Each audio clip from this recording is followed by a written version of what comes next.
할렐루야. 여러분 사랑합니다. 사랑합니다. 네, 사랑합니다. 미가 선지자가 활동했을 당시에 유다 백성들은 하나님을 다른 신과 동격으로 여겼습니다. 뭐 다 똑같은 신 아닌가? 꼭 예수 믿어야 되는가? 4대 성자 중에 한 분 아닌가? 꼭 예수를 믿어야 되는가? 석가모니를 믿어도 되는 거 아닌가? 뭐 마호멧을 믿는 사람도 있던데, 알라신을 믿는 사람도 있던데 꼭 하나님을 믿어야 되는가? 지금도 다원주의인데요, 다원주의에 사로잡혀 있었습니다. 꼭 하나님이 안 해도 좋겠고, 여러 신을 모셔오면 더 잘 살 수 있다고 생각을 했습니다. 그래서 그들은 다른 신을, 가나안 신도 가져오고 모압 신도, 암몬 신도, 애굽 신도, 아수르 신도 다 가져온 거예요. 우상 숭배에 빠졌습니다. 오직 하나님만 사랑하라고 말씀하셨거든요. 가나안 땅에 들어가면 다른 신은 안 된다. 너하고 나하고만 사랑하자, 이렇게 말씀을 하셨어요. 그런데 이스라엘 백성들이 물질에 탐나서, 세상이 너무 좋아서 하나님이 아닌 다른 신을 가져오게 됐습니다. 이것을 영적 배반, 하나님을 배반한 거지요. 그래서 하나님이 그들을 붙잡고 있었던 손을 하나님이 놓아보이신 거예요. 지금까지 그들이 작은 나라지만 큰 일을 할 수 있었던 것, 모든 이름 위에 가장 뛰어난 민족이 될 수 있었던 이유는 하나님의 보호의 손이 있었기 때문이거든요. 보이지 않아서 몰랐는데, 그들이 지금까지 이렇게 작지만 승리할 수 있었던 그 저변에는 보이지 않는 하나님이 계셨던 거예요. 그래서 하나님이 그들을 지키시고 보호하셨는데, 그들을 쌓았던 이 보자기를, 싸개를 하나님이 내려놓으신 거예요. 그랬더니 하나님의 영광이 떠나버린 예루살렘은 수많은 바이러스와 병균들이 공격해 오는데 이걸 하나도 막아낼 수가 없어요. 그래서 중병에 걸리게 되고요, 결국은 대수술을 앞두게 되었습니다. 이제 곧 예루살렘 성은 무너질 것이고요, 예루살렘 성전도 파괴될 것이고, 가나안 땅에 살고 있는 이스라엘 백성들은, 유다 백성들은 다 포로로 잡혀가게 될 것입니다. 거기서 대수술을 받게 되는 거지요. 그래서 사람들은 예루살렘은 이제 끝장난 것이나 다름이 없다고 생각을 했습니다. 그러나 오늘 미가 선지자는 하나님을 바라보면서 희망을 선포하는 거예요. 하나님을 떠남으로 하나님의 본질에서 멀어진 예루살렘은 파괴되고 해체되지만, 그렇다고 해서 예루살렘에 담겨있는 가치, 하나님의 예루살렘을 향한 하나님의 놀라운 계획마저 상실된 것은 아니다라는 것입니다. 일단 하나님은 신앙의 본질을 흐리게 한 예루살렘을 부실 거예요. 그러나 부수는 것으로 끝나지 않고 파괴하는 것이 목적이 아니고 하나님이 새롭게 세우실 것이라는 거예요. 그런데 하나님의 새롭게 세우실 예루살렘은, 새롭게 회복될 예루살렘은 옛날 같은 그런 건물이 아니고요, 옛날같이 그런 협소한 그런 공간에 있는 그런 예루살렘이 아니고, 거대하게 지어서 유대 백성들만 돌아오는 게 아니라 애굽도 돌아오고 아수르도 돌아오고 모압도, 암논도 돌아오고요, 온 열방이 돌아올 수 있도록 아주 거대하게 짓겠다는 거예요. 그 하나님의 계획이 뭐냐면, 그 당시는 몰랐는데 오늘 미가가 무엇을 보았냐면 예수 그리스도를 통해서 이 땅에 세워질 하나님의 나라를 보게 된 거예요. 그것이 바로 지상교회지요.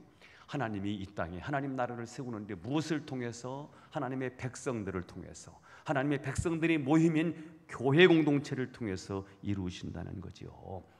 그래서 실제로 예수님이 오셔서 하나님 나라가 이루어지는데, 예수님이 가는 곳마다 하나님의 나라가 이루어져요.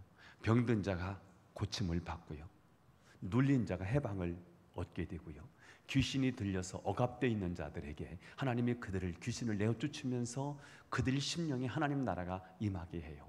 하나님 나라의 특징이 뭐예요? 기쁨이에요. 실학이에요. 행복이에요. 파라다이스라는 거예요. 그래서 교회에 승리하신 이름이죠. 그 이름을 주셨어요. 예수의 이름은 승리의 이름이고요, 예수의 이름은 세상에서는 소망이고요, 예수 이름은 천국에서는 기쁨의 이름이라는 거예요. 자, 오늘도 미가서 오늘 마지막 부분이에요. 두 가지 말씀을 나눌 건데요. 자, 그러면 첫 번째, 예루살렘이 회복될 때, 예루살렘이 새롭게 회복된다는데 세상은 어떻게 될까? 세상은 하나님의 심판을 받아요. 세상은 황폐하게 될 거예요. 여러분, 황폐하게 되는 방법이 뭔지 아세요? 가만히 있으면 황폐하게 되어 있어요.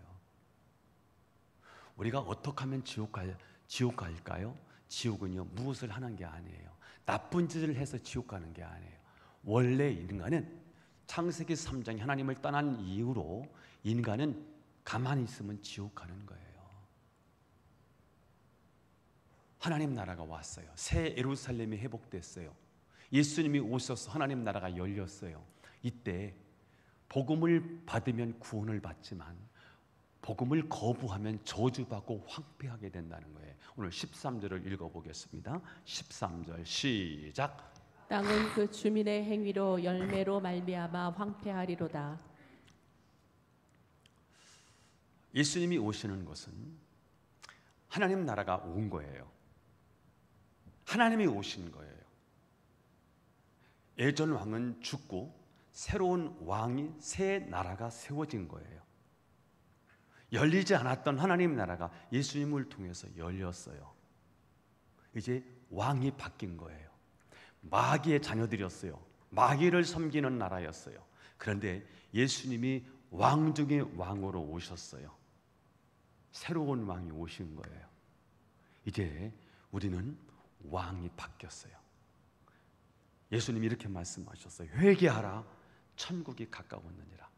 하나님 나라가 임했다는 거예요. 새로운 왕국이 왔다는 거예요. 그러므로 왕을 바꿔야 된다는 거예요. 섬김의 대상을 바꾸라는 거예요. 회개하라. 회개가 뭐예요? 왕 바꾸는 거예요. 여러분, 우리의 왕이 뭐예요? 돈인가요? 이제는 바꿔야 된다는 거예요. 안 그러면 영원한 나라에 들어갈 수 없다는 거지요. 우리 인생이 황폐해진다는 거예요. 왕을 바꾸지 않으면 돈을 얻어도 죽고요, 명예를 얻어도 죽어요. 결국은 우리는 가만히 있으면 어디 갑니까? 지옥 가는 거지요. 황폐해지는 거예요. 세상 사람들은 자기 힘을 믿어요, 돈을 믿어요, 지식을 믿어요. 가지고 있는 것을 자랑해요. 돈을 자랑해요. 좋은 차를 자랑해요. 아파트 평수를 자랑해요. 이게 세상 사람들이 사는 삶의 낙이에요. 이게 즐거움이에요. 그러니 그들이 믿음으로 우리 그리스도인들이 받는 연단을 알 수 있겠어요? 믿음은 그냥 자라지 않아요. 믿음은 환난이나 고난이 있어요. 그래서 환난은 인내를, 인내는 연단을, 연단은 소망을 이루는 줄 알미니라. 사도 바울이 이 로마서 교회에 쓴 편지 가운데 말하고 있어요. 신앙은 그냥 자라지 않아요. 천국에 그냥 들어갈 수 없어요. 반드시 우리에게는 고난, 연단이라는 게 찾아와요. 그래야 믿음이 성숙해지고 성성해지는 거예요. 세상 사람들은 고난을 받는 걸 보면 능력이 없어서 무능해서 고난을 받는다고 생각해요. 우리 그리스도인들이 예수 믿기 때문에 어려움 당하는 게 있어요. 예수 믿는다는 이유로 손해보고 살아요. 예수 믿기 때문에 우리는 더 놀라운 가치 때문에 이 땅에 있는 것을 양보하고 살아요. 그러다 보니까 이 세상에서는 힘들고 어려울 수 있어요. 그래서 당하는 고난이 있어요. 연단이거든요. 믿음을 더 성숙해서 진짜 하나님의 사람으로 만들려고 하는 하나님의 놀라운 연단의 과정을 이 예수 믿지 않은 사람들은 이 연단을 잘 모르지요. 그래서 예수 믿는 사람들을 비난하고 비웃습니다. 너는 그 나이 되도록 어찌 집 한 채도 없냐? 왜 집 없는데요? 하나님의 연단이거든요. 네 하나님은 그래 집 한 채도 안 사주냐? 너 교회 갔다 바칠 생각하지 말고 너 집부터 장만해. 너는 어떻게 돈도 없는데 애들도 그렇게 잘못되냐? 연단받고 있거든요. 근데 연단이라고 생각하지 않고요, 세상의 잣대를 가지고 사람들을 평가하고 비난한다는 거지요. 그런데 그렇게 무시했던 하나님의 백성들이 반드시 재기한다는 거예요. 오늘 미가가 희망을 주는 거예요. 힘들고 어려워요. 뭐 때문에? 복음 때문이에요. 하나님 말씀 지키느라고 그렇게 어려움이 왔어요. 그런데 회복이 된대요. 재기할 수 있다는 거예요. 그때는 어떻게 되느냐? 우리는 마치 태양이 어둠을 뚫고 솟아오르듯이 우리가 확 찬란한 모습으로, 영광스러운 모습으로 우리가 솟아오른다는 거예요. 8.15 해방이 되던 그날 일본의 패망 소식을 들은 온 백성들이요 태극기를 들고요 바깥으로 뛰쳐나왔어요. 일본이 패망했다, 우리는 이제 자유다, 해방이다 하고 환호성을 질렀어요. 자, 그런데 여러분, 지금까지 일본을 위해서 일하던 사람, 일본 앞잡이 노릇을 하던 사람들은 어떻게 돼요? 그동안 그들이 자랑했던 모든 것들이 다 무색해졌어요. 우리 배경이 있어, 일본 정부가 우리 지켜줘, 그렇게 자랑했던 거 있지요. 저 사람 일본 앞잡이였대, 달려가세요. 그냥 다 때려부시는 거죠. 이게 바로 온 땅이 황폐해진다는 말이죠. 역전하는 날이 온다는 거죠.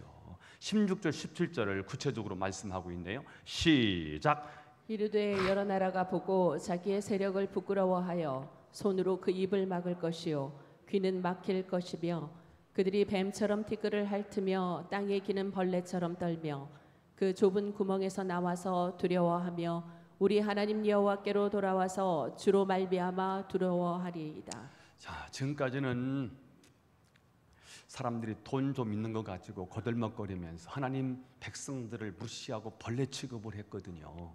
자, 그런데 하나님께서 그렇게 무시당하던 하나님의 백성들을 축복하시자 그 충격이 얼마나 큰지 입이 막히고 기가 막히는 거예요. 결국 하나님의 백성을 무시했던 그들은 어떻게 됩니까? 뱀처럼 티끌을 핥으며 기어다니게 될 것이고 벌레처럼 벌벌 떨면서 하나님께로 돌아와서 하나님 앞에 벌벌 두려워 떨게 될 거라는 거예요. 앞으로 갔는데 1등인 줄 알았더니 어느 날 하나님이 되돌아와 갓 이렇게 한다는 거예요. 그런 역전의 날이 온다는 거예요.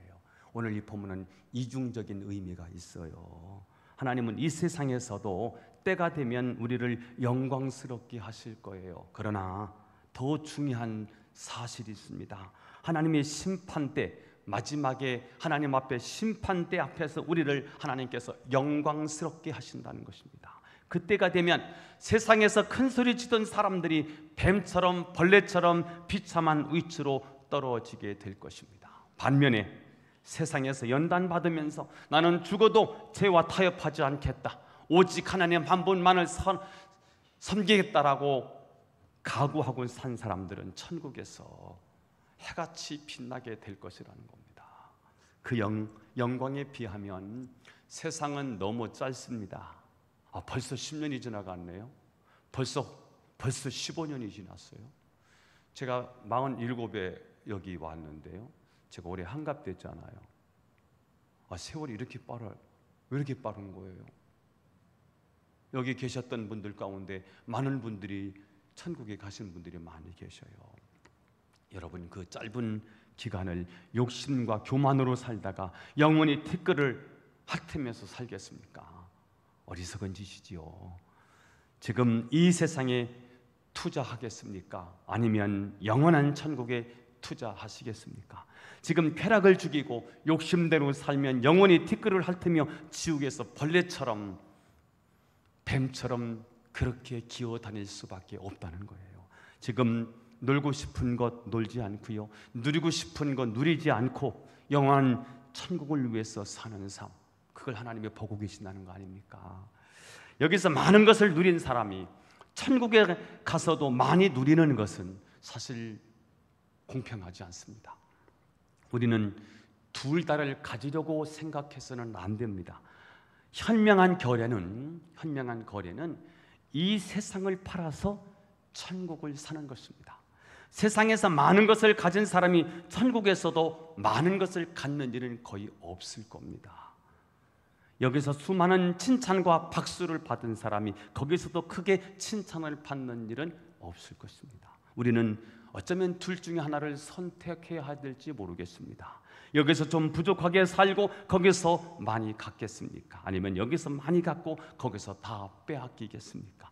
저는 여러분이 여기서 칭찬받고 거기서 욕을 먹는 것보다 여기서 차라리 욕을 먹고 거기서 칭찬을 받는 여러분이 될 수 있기를 축복합니다. 황폐해지지 아니하고 영원한 천국에서 영생하는 그런 여러분이 될 수 있기를 주 예수 이름으로 축원합니다. 두 번째, 미가 선지자는 오늘 미가의 메시지를 찬양으로 마무리합니다. 그가 왜 찬양할 수밖에 없었을까요? 하나님, 주와 같으신 없기 때문입니다. 주와 같으신 분이 없는 거예요. 읽어보겠습니다. 18절이에요. 시작. 주와 같은 신이 어디 있으리이까? 주께서는 죄악과 그 기업의 남은 자의 허물을 사유하시며 인애를 기뻐하심으로 진노를 오래 품지 아니하시나이다. 미가는 하나님을 아는 거예요. 인애를 기뻐하시는 분이에요. 인애가 뭐예요? 헤세드라고 했죠. 하나님이 우리는 죄가 많은데요, 사랑으로 죄를 덮어서 보시는 거예요. 부모가 자식을 바라보는 마음이지요. 다른 사람들은 나쁜 놈이래요. 거짓말하는 놈이래요. 사기꾼이래요. 그런데 부모는 어떻게 봐요? 사기꾼으로 보지 않고요, 내 사랑하는 아들로, 내 사랑하는 딸로 보지요. 하나님이 우리를 어떤 눈으로 보시느냐 하면 하나님이 안경을 장착하셨어요. 그 안경이 인애의 안경이에요. 인애. 헤세드예요. 사랑의 눈으로 보는 거예요. 사랑의 눈으로 보시니까 죄악과 그 기업의 남은 자의 허물을 뭐 한다요? 사유하신대, 용서하신다는 거예요. 인애를 기뻐하심으로 진노를 오래 품지 않아요. 그래서 그가 이런 분은 없다는 거예요. 이 주와 같으신 분은 없다는 거예요. 세상은 정의라는 이름으로 보복하고 응징을 합니다. 그러나 하나님은 인애로 우리를 보신대요. 사랑으로 우리를 보신다는 거예요. 그런 분이 세상에 없지요. 그래서 그는 찬양할 수밖에 없다는 거예요. 19절을 한번 또 읽어볼까요? 19절 시작. 다시 우리를 불쌍히 여기셔서 우리의 죄악을 발로 밟으시고 우리의 모든 죄를 깊은 바다에 던지시리이다. 자, 그분을 찬양할 수밖에 없는 이유가 있어요. 오늘 미가 선지자는 미가서를 어떻게 마무리합니까? 찬양으로 마무리해요. 저와 여러분의 인생이 찬양으로 마무리될 수 있기를 축복합니다. 하나님을 찬양할 수밖에 없는 거예요. 이유가 뭐예요?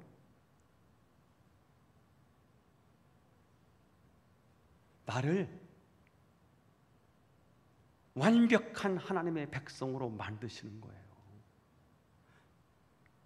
우리 안에 있는 이 죄성, 죄의 불치병은 어떻게 고칠 수가 없는 거거든요. 그런데 이것을 완벽하게 고쳐서 정말 거룩한 백성으로 만드시는 하나님이신 걸 안 거예요. 특별히 우리 안에 있는 죄의 이 불치병, 이 죄성을 발로 밟으시고 깊은 바다에 던져서 다시는 죄가 우리를 지배하지 못하도록 하셨다는 거예요.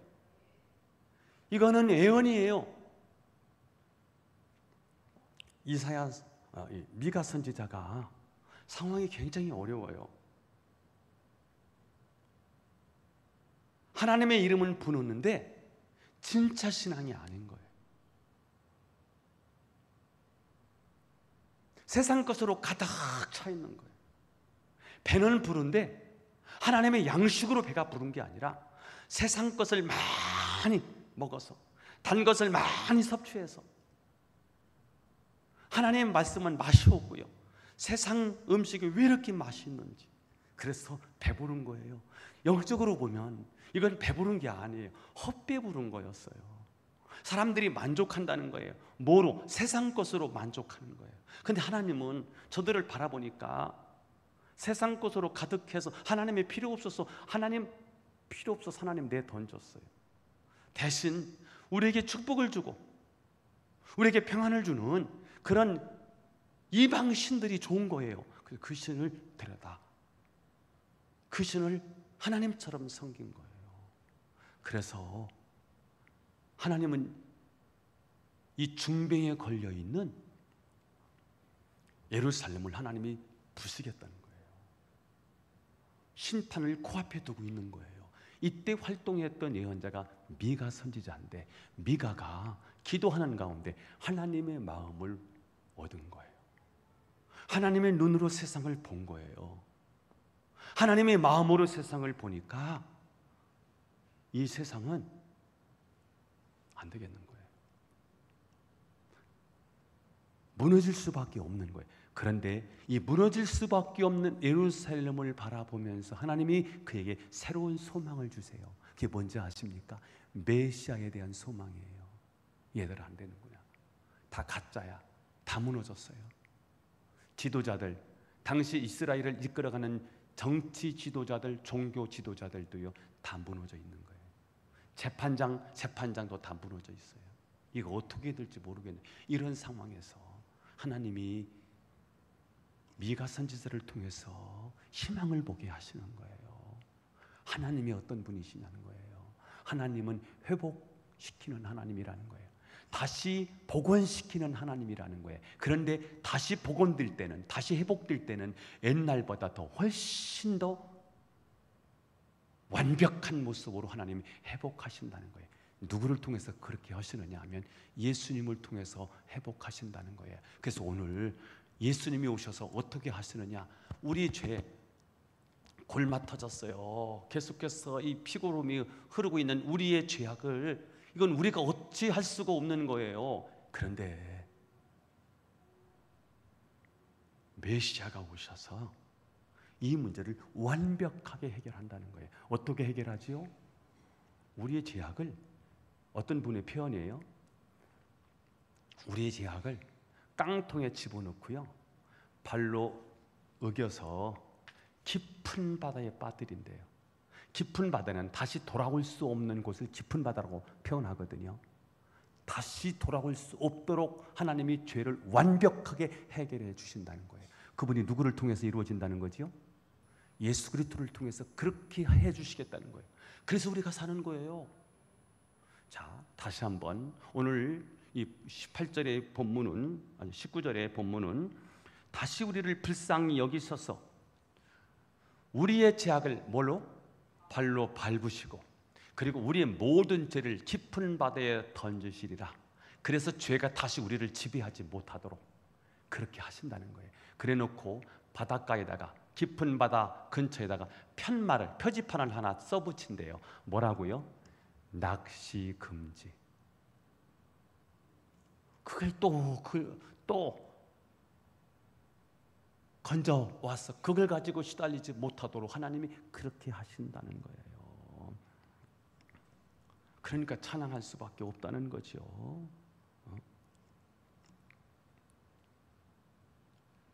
나를 위하여 십자가에 중한 고통 받으사 대신 죽은 주 예수의 사랑하신 은혜요, 보배로운 피를 흘려 영영 죽을 죄에서 구속함을 받은 우리 어찌 찬양 안 할까?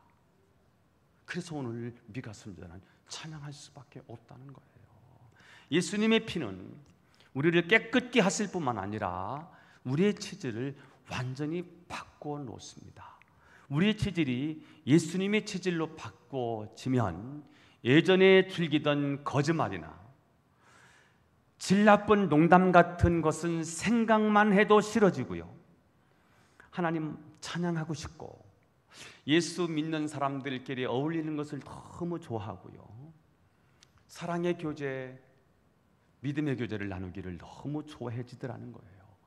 죄를 지을 기회가 없어서, 죄를 지을 시간이 없어서 죄를 짓지 못하는 게 아니라 정말 죄가 싫어지고요. 하나님이 정말 좋아서 죄를 멀리하는 사람으로 바뀌어지더라는 거예요. 어떤 분은 예수를 믿고 담배를 끊었대요. 그런데 예수님이 너무 좋아서 자기가 예수님을 위해서 살고 싶은 그런 마음이 간절했는데 담배를 못 끊었는데 이제는 담배만 생각해도 오바이트가 나온다. 담배 냄새가 그렇게 좋았는데 담배 냄새만 나오면 구역질이 나오더라는 거예요. 그래서 세상의 나쁜 것을 다 끊고 오직 주님만 바라보는 사람이 되었다는 거예요. 체질도 바꿔주시는 거 있죠. 그러나 여러분, 체질이 바뀌는 게 쉬워요? 어려워요? 어렵더라고. 우리 뭐 하나 버리는 거, 우리 안에 있는 거, 그 버리는 거 하나, 그것도 정말 어렵더라고요. 왜냐하면 길들여져 있기 때문이에요. 그게 편하기 때문이에요. 나쁜 습관이 있잖아요. 거짓말하는 것도 습관이거든요. 말만 하면 거짓말이야. 근데 그게 거짓말인지도 모르고 거짓말을 해. 왜 그런가 했더니 습관이 됐어요. 그게 편해. 그래서 거짓말을 그렇게 밥 먹듯이 하는 거더라고요. 말을 해놓고 그것을 뒤집는 게 쉬워. 왜냐하면 그것을 반복하니까 그 일이 쉬워지는 거예요. 이게 그래서 우리가 체질을 바꿔야 되는데 체질은 그냥 바꿔지지 않고요. 고난을 겪어야만 체질이 바뀌어지는 거더라고요. 한 번은 크게 깨져야 마음속에 남아있는 우월감, 자만심이 다 사라지고 모든 사람을 용납할 수 있게 되는 거더라고요. 주님이 사랑한 사람을 나도 사랑하게 되지요. 주님의 마음을 품기 때문에 그게 가능하더라고요. 여러분, 사랑하는 사람을, 사랑할 수 있는 사람을 사랑하는 거는요, 누구든지 할 수 있어요. 그러나 도저히 용납할 수 없는 사람을 사랑하는 거는 정말 어려운 거더라고요. 정말 안 되는 거지요. 그래서 언제 그게 되느냐면요, 하나님으로부터 내가 완전히 버림받은 것처럼 저 인생의 저 바닥에 처박혀 있을 때, 그래서 아무도 없이 나 혼자 덩그러니 광야에 있는 것 같이 있을 때, 그때 오직 하나님 앞에 서게 돼요. 그때 내가 정말 별걸 아닌 거 가지고 그거 자랑하면서 살았구나 라는 깨달음이 오면서 다른 사람들을 아주 귀하게 보기 시작하죠. 우리의 교만, 우리의 우월감이 뭐예요? 내가 공부를 이만큼 했는데, 내가 이런 대학 나왔는데, 내가 그래도 사회에서는 이런 지위를 가지고 있는데, 내가 모태신앙인데, 신앙생활 이만큼 했는데, 이거에 거의 사로잡혀요. 돌아보면, 한번 점검해 보면요, 내려놓아야 될 게 굉장히 많을 거예요. 그냥 하나님 앞에 서 있다고 생각하고 자신의 모습을 한번 돌아보세요. 내려놔야 될 게 굉장히 많을 거고요. 깨지고 부서져야 될 자아가 굉장히 많을 거예요. 이걸 깨뜨리지 않고서는 그 다음 진도를 나갈 수가 없는 거지요. 제가 말씀을 준비하면서 복음성가가 생각이 났어요. 똑바로 보고 싶어요, 주님. 장애를 가지고 있어요. 이 장애인이 쓴 가사인데요. 똑바로 보고 싶어요, 주님. 온전한 눈짓을 하고 싶어요. 똑바로 보고 싶어요. 곁눈질 하고 싶지 않아요. 근데 나도 모르게 곁눈질이 되는 거예요. 장애를 입어서 그래요. 우리는 창세기 3장의 인간이잖아요. 사람들을 똑바로 봐야 되는데 곁눈질 하기 싫은데 곁눈질이 되는 거예요.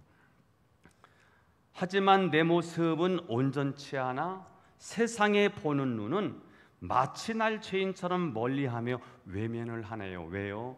장애를 입었다고요. 눈 하나 멀었다고요. 그래서 사람들이 죄인 취급을 해요. 쟤는 뭐가 부족하다. 그러면서 이분이 은혜를 체험해요. 주님, 이 낮은 자를 통해서 어디에 쓰시려고 이렇게 초라한 모습으로 만들어 놓으셨습니까? 이 낮은 자를 통해서 어디에 쓰시려고요? 이렇게 초라한 모습으로 만들어 놓으셨어요. 당신께 드릴 것은 사모하는 이 마음뿐. 이 생명도 달라하시면 십자가에 놓겠으니 허울뿐인 육신 속에 참빛을 심게 하시고 가시뿐인 세상 속에 미랄로 썩게 하소서. 이 찬양을 부르면서요, 우리 그냥 매번 듣는 설교라고 그냥 넘어가지 마시고 우리의 마음을 한번 점검해 보는 시간이 되었으면 좋겠다 싶어요. 주님은 다 이뤄놓으셨어요. 십자가에서 죄에 대해서 우리가 어떻게 할 필요도 없이 그분이 다 하셨거든요. 그분이 우리 죄를 깡통에 다 집어넣고 깊은 바다에 빠뜨렸어요. 다시 떠오르지 못하도록 그분이 완벽하게 하신 거예요. 그게 십자가의 보혈인 거예요. 골고다 언덕에서 우리 주님이 그렇게 하신 거예요. 이제 우리가 해야 될 일이 뭐겠어요? 우리가 내 자아가 깨져서 한번 이 고백이 필요하겠지요. 20절을 한번 읽어보겠습니다. 20절 시작. 주께서 옛적에 우리 조상들에게 맹세하신 대로 야곱에게 성실을 베푸시며 아브라함에게 인애를 더하시리이다. 자, 여기서 중요한 두 단어가 나옵니다. 성실과 인애입니다. 인애, 헤세드죠. 헤세드. 하나님과 맺어진 약속이 있잖아요. 나는 너희 하나님이야. 너희는 내 백성이야. 네가 나를 사랑하지? 나도 너희를 사랑해. 하나님과의 이 약속이에요. 그래서 하나님 우리를 여전히 사랑하세요. 그분이 맺어진 언약을 우리는 파기하고 잊어버리고 망각하지만 그분은 잊어버리지 않으시고요. 끝까지 우리를 사랑하시는 성실하신 하나님이라는 거예요. 약속한 것을 지키시는 하나님이죠.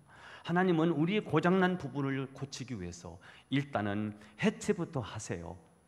다 부셔버려요. 그때는 다시 회복될 수 없을 것만 같습니다. 그러나 그 결과는 어떻지요? 고장나기 전보다 훨씬 더 완벽하게 치료하시더라는 거예요. 오늘 미가는 미워서가 아니라 사랑하기 때문에 분해해서 또 해체하시는 하나님의 인애, 하나님의 사랑과 그리고 우리를 완벽하게 고치시기 위해서 끝까지 포기하지 아니하시는 하나님의 성실하심을 찬양하고 있습니다. 자, 그러면 우리는 인애와 성실로 대하시는 하나님을 어떻게 섬겨야 될까? 미가서의 가장 핵심 키워드가 되는 성경 구절은 미가서 6장 6절에서 8절이거든요. 어떻게 하나님 앞에 나가야 될까요? 1년 된 수송아지를 가지고 가면 될까요? 천천만만의 기름과 고기를 가지고 가면 될까요?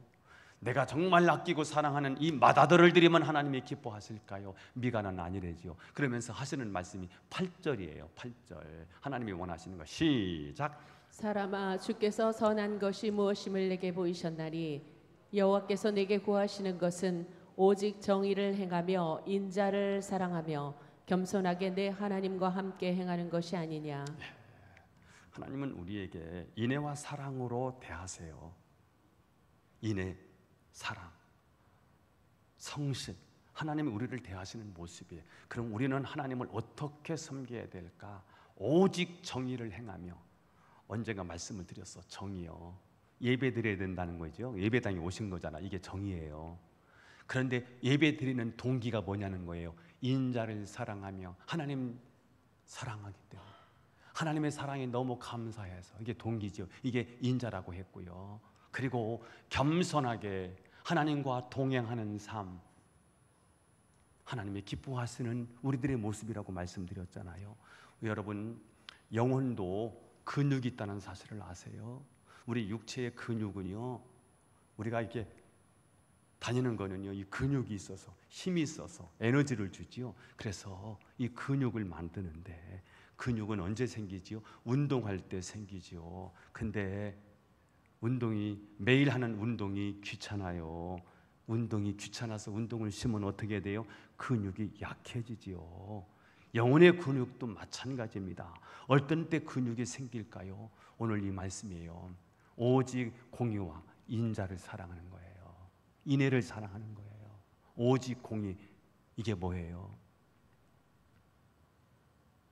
나 좋을 대로 안 하고 남 좋을 대로 사는 삶, 이게 공의를 실천하는 거예요. 이게 인자를 실천하는 거지요.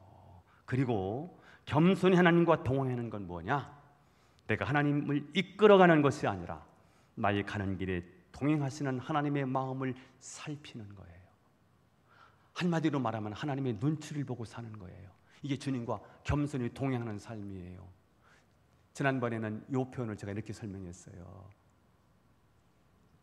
바르게 행하기 위해서 하나님께 묻는 삶.